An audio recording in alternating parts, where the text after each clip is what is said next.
Alright, so the last thing that I have to do in terms of flick is get some dang studs around this net. Now, the problem is I do in fact do herping, right? And I do in fact enjoy going out and just catching random bugs. Which means I would prefer that the studs that I put on this be removable, so that I can still use it as a net, because this one conveniently folds down to be absolutely tiny. And even this will fold in half, so it takes up even less space than it currently does. Actually, it folds into thirds. So conveniently, I can take this off.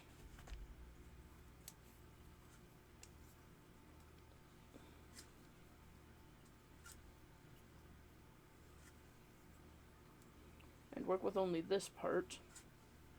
I am thinking I'm going to probably put a charm at the end of this as well. Like a butterfly charm or something hanging off the end of this. But we shall cross that bridge when we get there. I am going to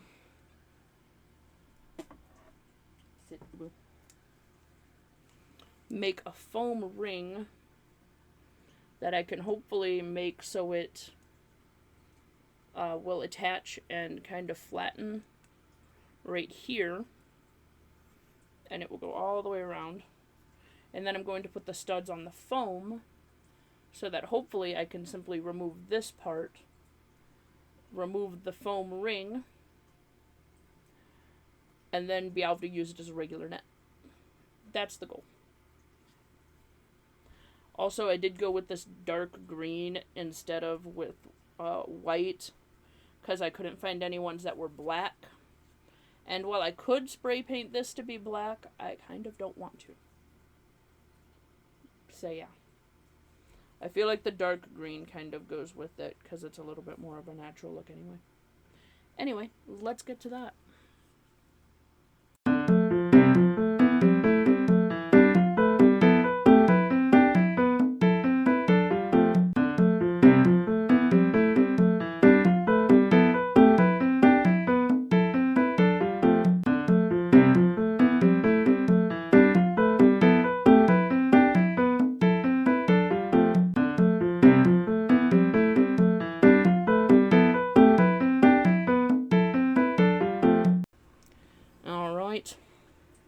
This obviously needs to dry, but while it was clipped together, I did do a form check, and it looks like I got it exactly the correct length. And what I did was I put little dot marks for every inch, except for the first, 6 inches, which I left blank. It does look like I am going to have to use glue to glue this actually onto the thing, which I was hoping to avoid. But the good news is I have another net that is very similar, except it has a less good handle. Which means that if I do end up having to glue this ring onto this net, I can literally just take the net off of the other net that I have and put it on this better handle. So I should still be fine. And if that doesn't work, usually you can just buy the nets separate from the handles. I have seen that before. So I might just do that also. I don't know. I haven't figured that out yet. I might also still, just paint the end of the net black. Paint the end of it black and have it fade into the green. Because I do have black fabric paint. Or black fabric spray paint. So I don't know. I haven't decided that yet. I haven't decided on if I want to go full black or not on the net. I know I didn't want to use white, because white seems like it would stick out way too much compared to everything else. That's why I kind of went with the green. But anywho, yeah. I will get back to you after the shish is dry. I have the same kind of rivets, but in silver, and they actually bothered separating out the screws and the rivets for this set, which I appreciate. So the riveting process should go much quicker because I'm not having to deal with fabric trying to kill itself as I'm poking holes. Anywho, shall return later.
Alright, I'm not going to bother filming me doing the rest of this. It's breaking already. Clearly Gorilla Glue is not strong enough for foam, which I was concerned about. But the problem is I couldn't find any of the fucking uwu glue at Michael's. So I guess I'm just going to have to order it online because I think uwu glue is supposed to be good at foam. I have no idea. The problem is I don't have enough time for if Amazon decides to be fucking late. So I guess I just have to hope that we can find it at Michael's or something. But I'm not going to bother filming the rest of this because it's all going to be the same. Alright. I guess the last thing you're going to see is the finished product while I fight with this. Bye. The net has been thoroughly studded.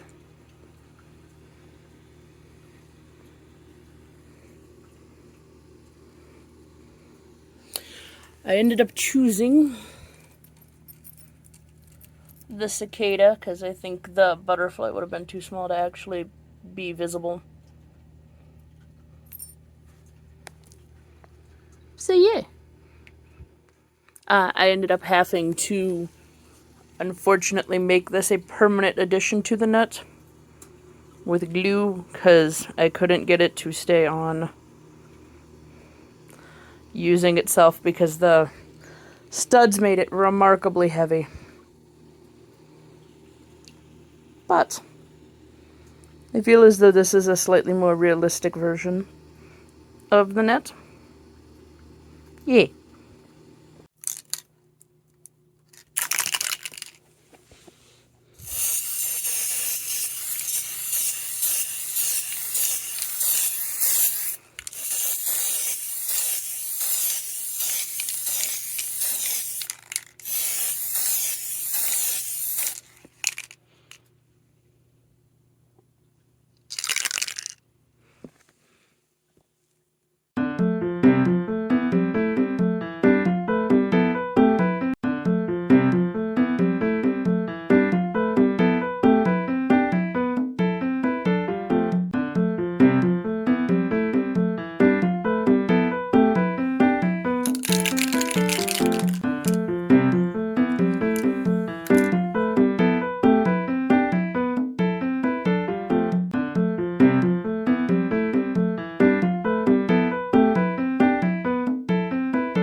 as you can see, after all of those layers of yellow, all that really truly happened is it looks like I smeared dandelion all over it. Which does in fact work to temporarily dye things. If you're weird like me and you've done that, because you can. But anyway, this is essentially trash, at least for this costume. Don't worry, I've got an idea for it later. We ended up just going and buying a hat that has all of the yellow details that we needed. I don't know why he didn't do that to start with when he knew what the hat was supposed to look like. Instead, he wasted like $10 on that one and then had to buy another one that was also $10. Anyway, regardless of that, all I have to do with this one is paint the logo on the front, and I'm going to be a smart cookie this time and put white base coats down first, because that seems reasonable. So let's get to that.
Hey, update.